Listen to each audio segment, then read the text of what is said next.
بسم الله الرحمن الرحيم ويل للمطففين الذين إذا اكتالوا على الناس يستوفون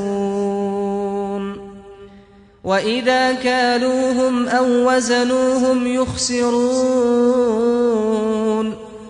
ألا يظن أولئك أنهم مبعوثون ليوم عظيم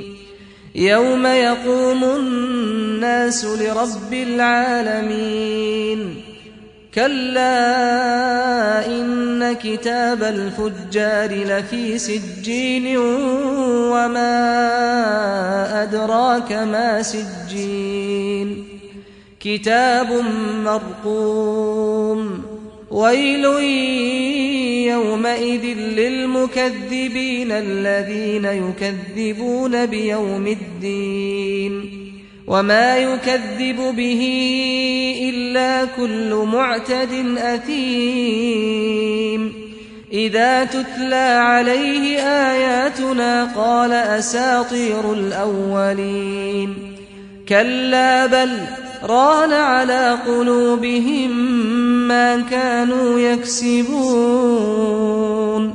كلا إنهم عن ربهم يومئذ لمحجوبون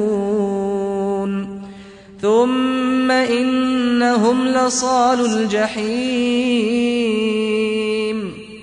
ثم يقال هذا الذي كنتم به تكذبون كلا إن كتاب الأبرار لفي عليين وما أدراك ما عليون كتاب مرقوم يشهده المقربون إن الأبرار لفي نعيم على الأرائك ينظرون تعرف في وجوههم نضرة النعيم يسقون من رحيق مختوم ختامه مسك وفي ذلك فليتنافس المتنافسون ومزاجه من تسنيم عينا يشرب بها المقربون إن الذين أجرموا كانوا من الذين آمنوا يضحكون وإذا مروا بهم يتغامزون وإذا انقلبوا إلى أهلهم انقلبوا فكهين وإذا رأوهم قالوا إن هؤلاء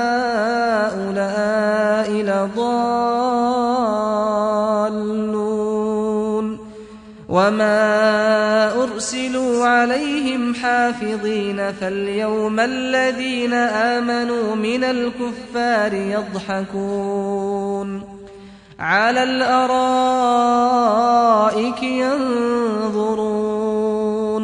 هل ثوب الكفار ما كانوا يفعلون